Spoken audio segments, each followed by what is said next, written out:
Hi guys, what's up? My name is Sean Wayne and today alikat pag-usapan nga natin itong ginawang privilege speech ni Idol Rafi patungkol sa snake bites. Pero na-confuse ako ng bahagya, sa totoo lang. Kasi ang pagkakaalam ko, yung May 6 niyang schedule, ang pag-uusapan niya is about sa kuryente.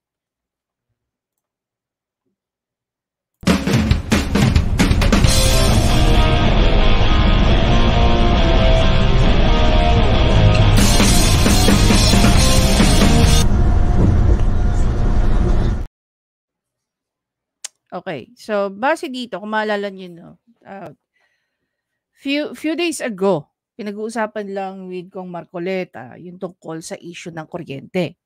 Okay? So ayon kay Politico, nag-post sila, sabi nila rito, palakihin natin. The Senate Committee on Energy led by Senator Raffy Tulfo will look into the recent power supply dip that led the National Grid Corporation or NGCP to declare red and yellow alerts in Luzon, Visayas, and Mindanao. Power grids on several occasions this past few days. Tulfo said the hearing, which will begin on May 6, will tackle the monitored power rate increase affecting millions of households. Imagine mo ayon dito, it says that affecting millions of household. In short, buong Pilipinas po ang affected. Hindi ko naman sinasabi that hindi dapat pagtuunan ng pansin, no? Yung tungkol sa issue ng mga snake bites. But if we're talking about nearly 14,000 victims with hundreds of death compared sa millions na affected, 'di ba? Dito rin sa ikot.ph, sabi rin dito, Senate probe power supply situation on May 6. Posted April 29, 2024. So ako, tiningnan ko kung ano, bakit hindi ko makita yung, tingnan natin yung site ng wala po akong makita so far.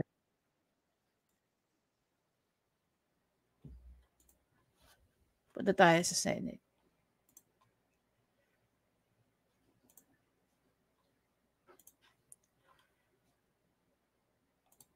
Ayan, dito sa Senate. So ito po yung May 6. 1 day ago. So ibig sabihin, wala pong naging Senate session tungkol po sa energy. Kasi kung titingnan nyo rito, ayan, ito nga 6 days ago, Committee on Women, Children, and Family Relations, Gender. 6 days ago, Committee on Sustainable Development Goals. Wala naman po sinasabi rito, Committee on Energy. Dito rin, May 7, which is basically kahapon, Committee on Justice and Human Rights, Public Order, as we all know, yung nangyari kahapon, Public Service, 'di ba? Wala pa tayong nakikita. Ito lang yung naka-post sa Senate, YouTube, about May 6. Okay? Oh, May 7, May 7. Even today, wala. Ito nga, Committee on Foreign Relations, May 7. As you can see, imagine niyo yung Fidelix kahapon. Marami nilang views, 132,000 views. Okay, wala rin, wala pa rin. Wala pa rin about sa energy. Okay, 2 days after.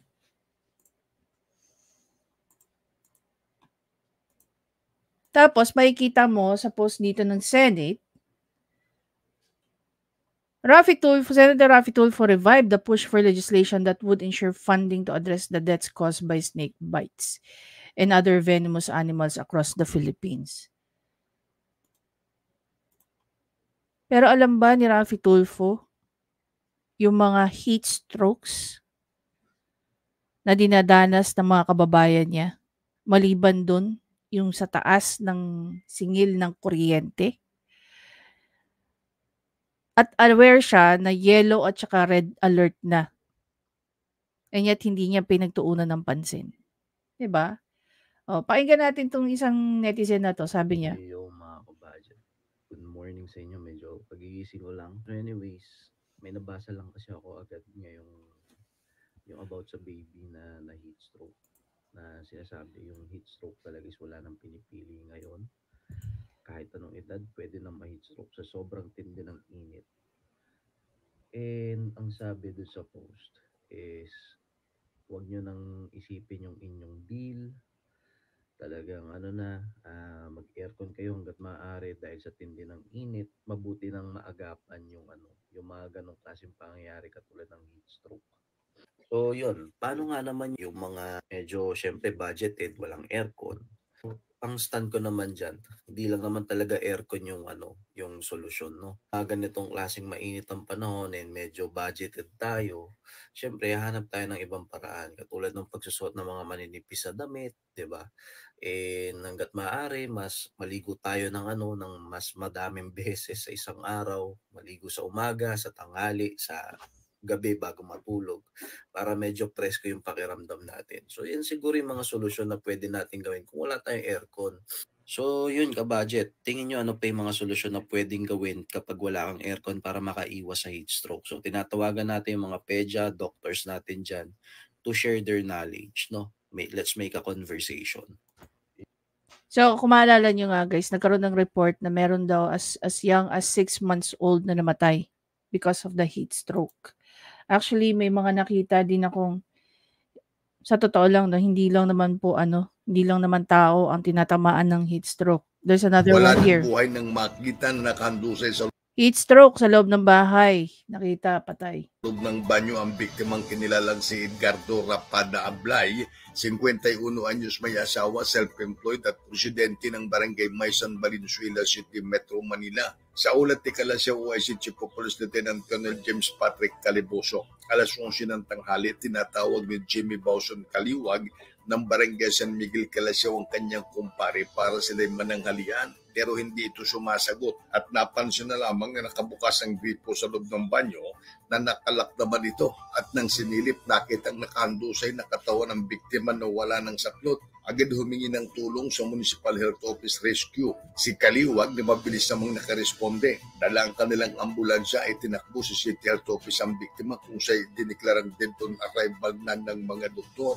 Lumilitaw sa postmortem examination ang dahilan ng pagkamatay ng biktima ay cardiopulmonary illness, bunsod ng matinding init ng panahon kung saan naitala ng Pag-asa Heat Index sa Dagupan City kahapon na 44 degrees Celsius. Mula sa Action Radio Pangasinan, ito si Freddy Pahardo. Tuloy-tuloy sa pagbabalita, tuloy-tuloy sa serbisyo, sama-sama tayo, Pilipino. Wala nang Imagine niyo na mas naging importante kay Raffy Tulfo yung tungkol sa mga namamatay sa snake bite. Pero hindi niya prioritize ang issue ng kuryente. Ayon nga sa mga balita, numinipis na daw ang supply ng kuryente. Maliban dyan, tumataas din ang bills natin. No? Yung presyo ng bills ng kuryente natin. 'Di ba?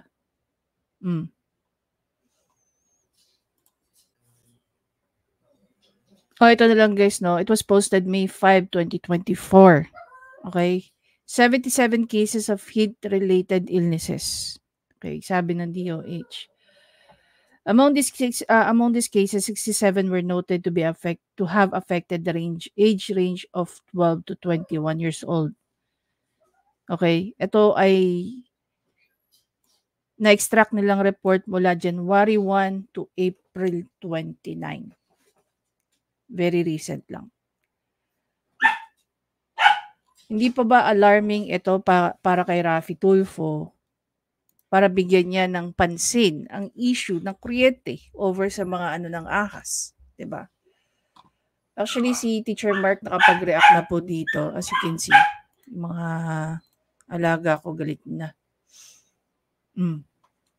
Nakapag-react na po rito si Teacher Mark. Dun sa hindi pa po nakakapanood, please feel free po to go ahead at panoorin po ang naging reaction dito ni Teacher Mark. Congratulations pala kay Teacher Mark. Nasa 16,000 na siya. Yan, sa mga hindi pa po nakakapag-subscribe kay Teacher Mark, go ahead po. Mag-subscribe na po kayo. So, ang sa akin lang guys, no, Sana before inuna ni Raffy Tulfo ang kwento ng snake bite, inuna niya ang problema ng kuryente natin. Kasi hindi lang po libo ang affected dyan. Milyon-milyong tao ang affected sa kwento, sa issue, sa controversy ng energy. 'Di ba? Ano-ano na ba ang nagagawa niyang batas or at least proposed bill to address our issues when it comes to electricity, when it comes to energy? 'Di ba? Kung babalikan nga natin yung sinasabi diyan ni Congressman Marcoleta, napakabigat po ng responsibility ni Raffy Tulfo when it comes to energy. Kung hindi niya kaya, he can just walk away and move on. Ibigay niya yung committee chairship na yan sa tao na kayang tutukan ang problema ng energy. 'Di ba? Alam niyo kung anong pinakamas importante? So far is mapalagyan niya, makapaggawa siya ng mga batas o resolution na ide-demand niya sa gobyernong palagyan ng mga solar farm, kahit maliit lang, to address yung mga rotational brownout. Imaginein mo ang problema natin sa mga taga-syudad, no? Whether kahit sa probinsya ka, yung taas ng kuryente. Paano pa kaya yung mga lugar na wala talagang kuryente? Imagine yung suffering ng mga taong yan, lalong-lalo na if they're getting more than 40 degrees dun sa area nila. Mas naging fruitful yung privilege speech ni Idol Raffy diyan sa Senado kung ang pinag-uusapan nila diyan o ang sinasabi niya diyan ay patungkol sa kung paano makakapag-respond ang government through his legislation, through his bill, through the laws na gusto niyang maging or yung mga bills na gusto niyang ma-enact. Paano makakatulong yung mga yon para ma-serve lahat ng provinces? Na lahat sila magkaroon ng power, magkaroon ng electricity, may it be through renewable energy or through sa power grid, we don't know. Again, kung hindi kaya ni Raffy Tulfo na i-handle yung committee niya sa energy, ibigay niya dun sa mga qualified na senators who can take care of that issue. Kasi sa totoo lang, ako personally, I'm very sick and tired of his incompetence. Hindi na para batikusin siya eh. Pero hingi na natin sa kanya to step down from that committee at ibigay niya sa qualified na tao kasi maraming tao nagsasuffer. We're not talking about thousands of affected lang. We're talking about millions of consumers ng kuryente. Diba? Anyway guys, again, maraming salamat sa panonood. Please don't forget to subscribe, like, and comment. Kwento nyo na rin kung isa kayo sa mga tao na nakakaranas ng rotational brownout. Ikwento nyo na rin kung isa kayo sa mga tao na nagbabayad ng malaking nagbabayad ng malaking bill, lalo-lalo na ngayong summer season. 'Di ba? Ako nga ang aircon ko 12 hours a day. Naiisip ko lang, shit, ang laki naman ng magiging bill. Kung ito 24 hours ako. Naawa rin ako sa takbo no naka-inverter pa ako. Paano kaya kung hindi pa yung inverter? 'Di ba?